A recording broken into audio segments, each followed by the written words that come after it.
Greetings. This is Greg for Tesla Fan Insight. Wow, our image is lacking here, so I'm going to make a change, I think, to get us a better shot. Today's talk focuses on a $600 price tag for Tesla by September of 2019. And there are 5 reasons for this, which we'll cover in this show. Wanted to apologize for the technical difficulties today. Trying to make some changes in how we stream to address concerns raised by some of our viewers. In particular, we're trying to add some functionality when it comes to the ability to live stream and also take immediate donations as we're streaming. We're having sort of crazy rain day, and it's not lending itself to outdoor viewership, so we'll have to work with this for today.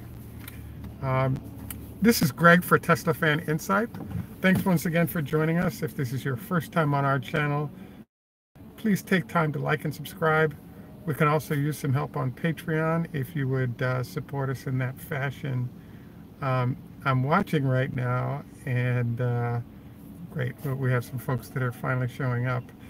I wanted to explain that what happened is we attempted to live stream using a couple of new, a company called Streamlabs, both on a laptop as well as on a phone product, neither of which worked very well. The key differential is that it enables us to take immediate donations if you want to support during a live stream. I've gone the very low-techy method here of a sheet of paper with our PayPal address, which is admin@fcptexas.com. That's admin@fcptexas. That statement / this made-up piece of paper allows us to get that across to you. If you'd like to support us by PayPal or Patreon, that's available as well.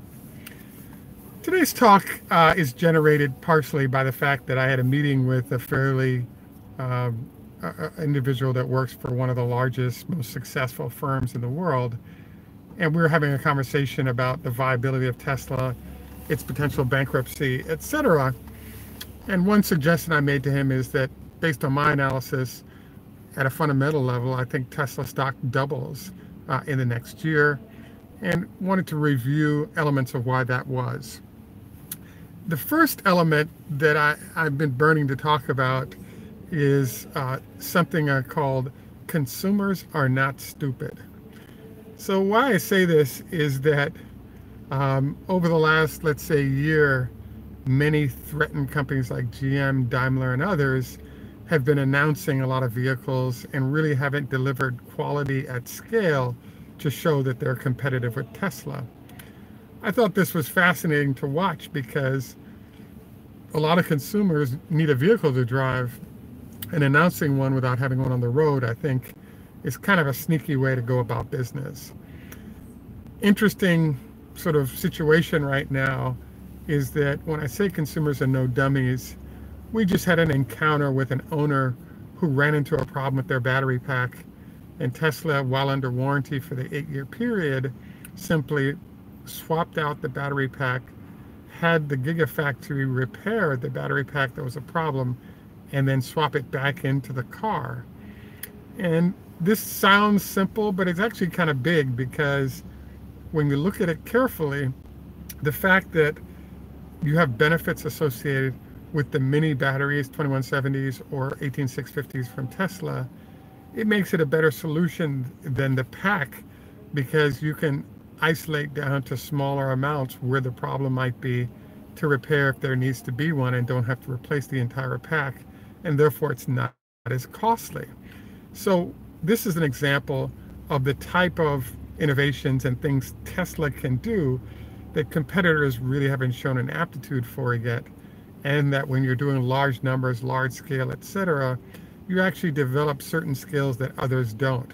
So my first thesis element is the fact that the buyers at this point for electric vehicles tend to be well educated, well informed, and saying you're going to introduce something and then introducing something that doesn't work very well is not a real great recipe for snagging large amounts of customers, especially if you're trying to pull them away from Tesla. The second thing that I wanted to introduce is the fact that the construction of the Tesla factory in China has just begun after the purchase, and the physical building will be done in between 3 and 4 months, let's say in the March timeframe, and then the factory will be equipped, and I believe that by June or July of 2019 that factory will be ready to produce. Tesla has indicated that they're going to be buying local batteries to go with the supply to items being produced inside the factory and shipped from around the world. So I expect that vehicle to be ready to produce something in the 50,000 cars a year zone by the middle of 2019. And so this is a second reason when you're adding more vehicles to the run, as you have more batteries from the Gigafactory or buy them from Panasonic. This means you can start producing in China, get rid of the tariffs while you're doing so, and therefore make good money as you do so. So I think this is a good development for the company.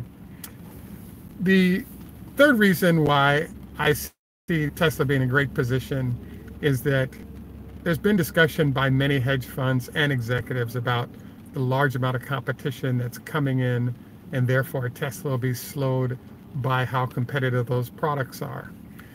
As we've reviewed in numerous shows, it's been very clear that, number one, the competition that's introducing right now is not well prepared to serve customers.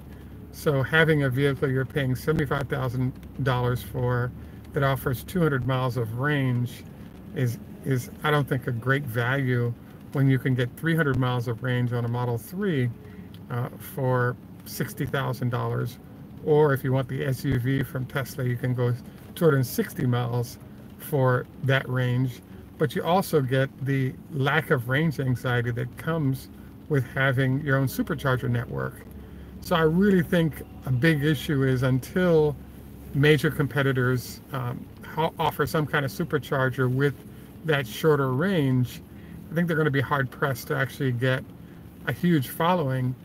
And even if there isn't a competitive threat from that standpoint, there's a huge market of customers waiting for electric vehicles that I don't think Tesla alone can solve. So it's actually a good thing, as Tesla has described, that in fact you have new competitors entering the space, like the I-Pace, like the e-tron, and other products from VW, as well as new products from Mercedes-Benz. The third reason why it's quite clear that Tesla will do well in this marketplace and therefore double the stock price is currently Tesla produces 60% of the lithium-ion batteries in the world. They're building extra lines that will allow them to get up into the 10,000 or more vehicles a week from with the Gigafactory, and then the builds that come from those batteries. When you're having that many vehicles roll off, you can then meet demand US, definitely Europe, and then start sending vehicles to China as well. So you're able to cover markets better because you just have more vehicles that are being produced. Now, it's become obvious from conversation from Elon, the fact that, wait a second, the reason why there was a slow up ramp, one of the many reasons, was there simply wasn't enough battery packs to go around to cover the number of cars that you wanted to produce, and that also is being addressed. The fourth reason is that there is a lot of concern about whether or not Tesla would go bankrupt, and I think the earnings they've just experienced, and then an increased amount of car production to go with sort of the next stage, is another element. Like, if you're not bankrupt and you're not in restructuring, you can produce cars, make money in those cars, and have those resources to pay back bondholders. And I think we're in good shape in that regard, as was articulated by Elon and articulated by the earnings that were just experienced. One fly in the ointment that was raised by the Wall Street Journal recently was the fact that Tesla, or Panasonic, actually lost $60 million or $65 million on the Gigafactory. And it's kind of fascinating to me, and one of the shows that we're preparing right now is a discussion of the fact that Tesla really owns Panasonic because of the percentage of their revenue that they derive from Tesla. That $65 million loss for a company the size of Panasonic is almost nothing. And they're a very long-haul oriented company. So that fly in the ointment, and there are going to be others, I don't think is a really big deal.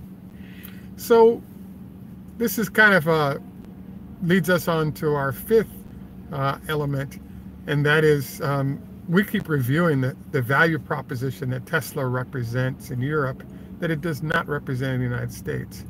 In particular, European average fuel prices are someplace in the $8 a gallon zone, while in the United States it's in the $3 a gallon zone. So while there are a lot of consumers in the US that want the Tesla experience, etc., the suggestion might be that the penetration in Europe in many places will double what we've seen in the United States, which means that, again, you just have plenty of folks who want to buy whatever Tesla can ship into Europe efficiently. And there have been a lot of people, when you're talking a $70,000, $80,000 vehicle coming out of the United States, there's a certain market population interested. When you drop down to a $50,000 to $60,000 vehicle, that lower price point introduces a much larger potential marketplace, and hence the huge pent-up demand in Europe. Tesla hasn't said what the pre-orders were for Europe and Asia, but I'm confident that it's probably at least 50-50 between the two places. But I do believe that there are more Europeans waiting on the Model 3 than there were Americans, and therefore I think it's going to be gangbusters in terms of sales that go on there. Usually we have a lot of questions and comments being shared by other viewers. Unusual time of day chosen for our show today may be impacting degree of response, which is fine. We do have subsequent viewers that might come in. The final thing I wanted to dive into, usually we sort of go through our show.